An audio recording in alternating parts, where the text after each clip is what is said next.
Good morning. Araw ng Huwebes. Ito na. Dahil parating na ang aking amo. So, magluluto tayo ng isda. Ang tawag sa kanya ay saba. So, siya. Yan na guys. Nakikita niyo na ba? So, nagtutubig na siya. At na-steam siya. Tapos, napiprito na rin. May mantika kasi yung isda na yun. Parang salmon. Pero masarap yan. So, mamaya na natin balik na rin para ayan na. Balik na rin na natin siya. Guys, itong palara, itong foil na to, pang isda talaga yun. Nakita ko na yun. So, lagi lang kami gumagamit niya. Dahil hindi nga ako gumagamit ng mantika sa isda. Di tulad yan sa Pilipinas. Laging uso, magpuprito, mantika. Ako hindi. Ngayon, naprito na.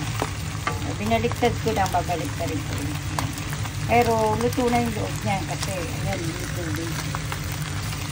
May kasamang oil niya. Luto niya. So, takpan ko ulit para ma-steam ulit siya. And guys, naprito na siya. Pagkabaliktad ko niya kanina, ayan na siya. Diba? So, binaliktad ko ulit dahil din sa kabila naman din sa laman. Kasi ito yung likod. So, yung pinaka, talaga. Ayan. So, konti na lang. At, iaahon na natin siya. Ahon daw. Jararang. Ayan na siya. So, magluluto tayo ng pork with broccoli at garlic rice. Ay, garlic fried rice pala. Okay. Ito na guys, ang ating lulutuin. Ilagay na natin sa kawali ang pork. Inalis ko na ibang mantika na. Siyempre, hindi naman lahat ng mantika. Meron. Tapos, ayan ang bawang sibuyas at broccoli. So, ayan, ganun pa rin, i-steam pa rin natin siya. Steam, lagyan ng paminta na may asin. Habang i-steam. So, mapaparag din yun kasi parang parang yung steak na maliliit na may gula. Ayan. So, rin ito na lang na. Isa na tayo.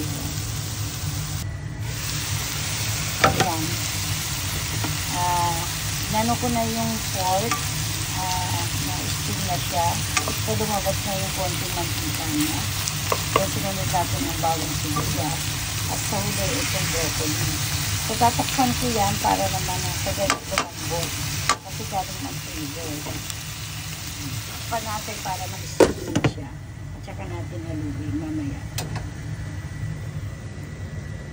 Ayan guys, lagyan natin ng, diba nag-iwa-hiwalay na siya. So, nilakasan ko lang ng konti yung, at hindi naman malakas na malakas. Lagyan natin ng paminta without salt. At ang toyo.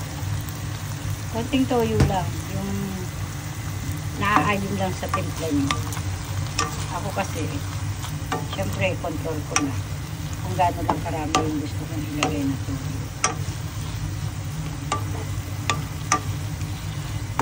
Yan ang broccoli with pork.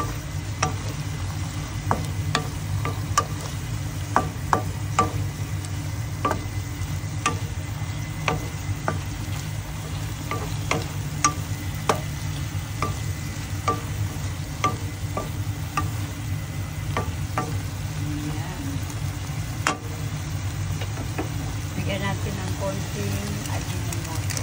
Lagyan ko na kanina yung pork. So, konti lang ulit. Para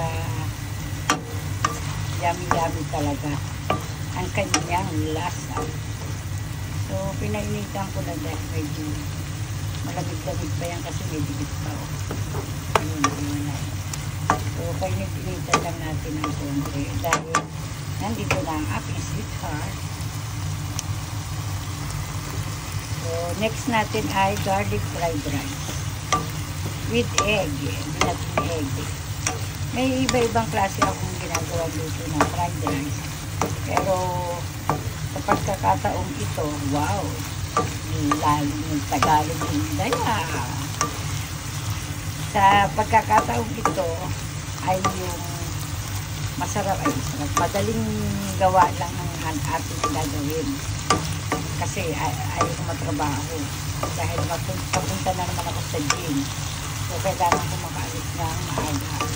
Nang makabawi-bawi din. Yan. So, yan. Ganyan lang. Tapos maya-maya, siserve ko na yan.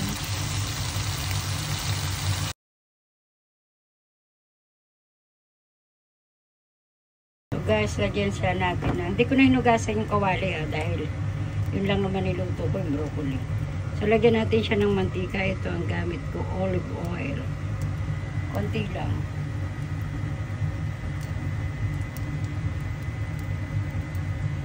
Yan, ganyan lang. Para maigisa ko lang yung garlic at rice. Ay, garlic tsaka magbabati ako ng itlog. Yung itlog unahin natin. Wait lang. Alam mo yung mga kalokohan ni Inday. So,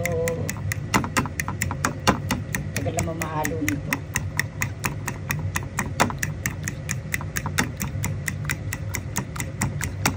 Kailangan pag naggaganyan kayo, nagbabati kayo ng itlog, yung galit kayo. O, iba na naman ang iniisip niyan. Ni Harry. O ni Herman.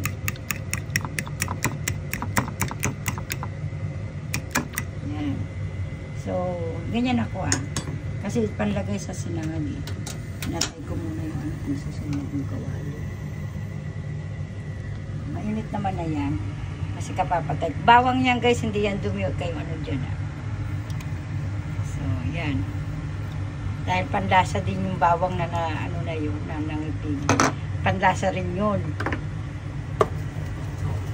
Mapait. Ayun yun, no? May halong bitter. Diba? Dahil kulang ako sa tulog. 3 AM. Nagising ba naman ng 7:30. Dito oras namin dito. So, 6:30 dyan sa atin. Sa Pinas. Diba?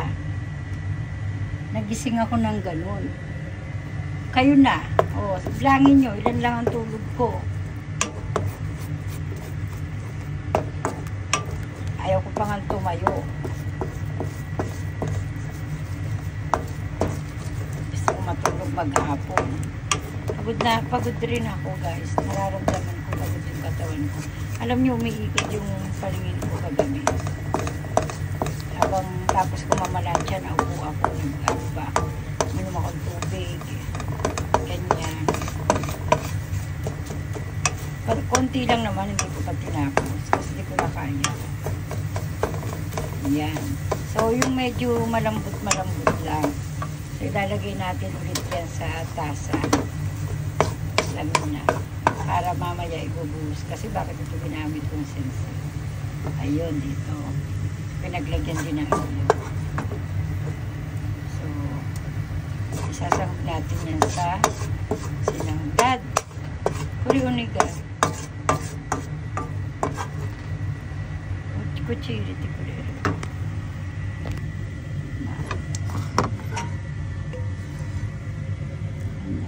Kaliwete kasi asawa ko.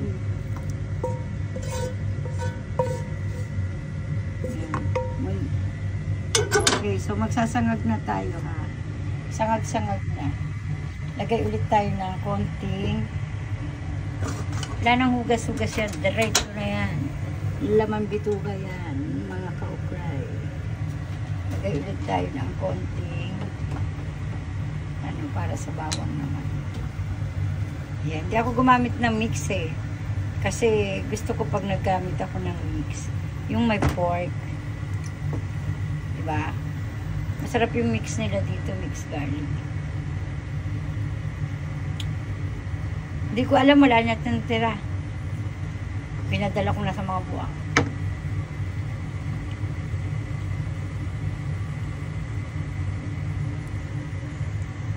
Masarap kasi gumamit ng mix pagka ano, ayaw kong masa sa panlasa lang. Masarap, mapipilo mo ba yun? Yung may sangko siya.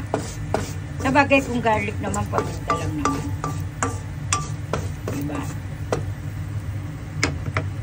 So, ilagay na natin yung, may natira pa kasi kanina yung pang sibuyas sa ano. So, ilagay na rin natin dahil laman ano din yan. Laman tiyan din yan. So, sibuyas naman yun. Pero masama. Diba? Lahat ng bagay binibigyan ng halaga. Dahil malang bilihin. Malang bilihin. Kahit dito malang bilihin. Kaya lang masakit lang. Kami nandito sa abroad. Eh, sa Pilipinas, ba't paparehas nila sa presyo ng abroad? Diba? Yun ang hindi kaaya-aya. Char, nasa na ba tayo? Nasa pagluluto ka lang, hindi ko ano-ano pinagsasasabi mo. Wala lang, kinakausap ko lang sarili ko. Ano pa kayo? Yun o. Yan lang ang kainin namin. Nagsaing na ako pero hindi pa luto. So, wala lang, hati lang kami dyan. Hindi pwedeng dagdagan. Diba? Kasi dadami naman yung dadalig ako itlog eh. So, mapubusog ka rin. Ayan. Malagkit kasi yung kanin ng ano, ng hapon. Hindi tulad sa ating buhaghag. Yun ang masarap isangan. Diba? Kaya alam mo yung mga nakitinda ng ano, yung raminan. May mga ramen, diba may mga fried rice yan. So, hinahaluan nila guys ng ano, bigas ng Thai. Kasi nga, masarap sa yun. Buhaghag, hindi ano. Eh, sa bigas kasi ng Japan, malagkit. So, pagkalamig na ganyan, mahirapan sa durug-durugin. Ayan.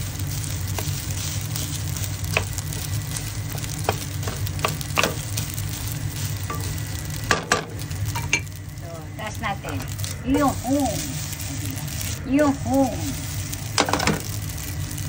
ready, nakatulong pa yan. Exercise ko sa braso ko. Ayan.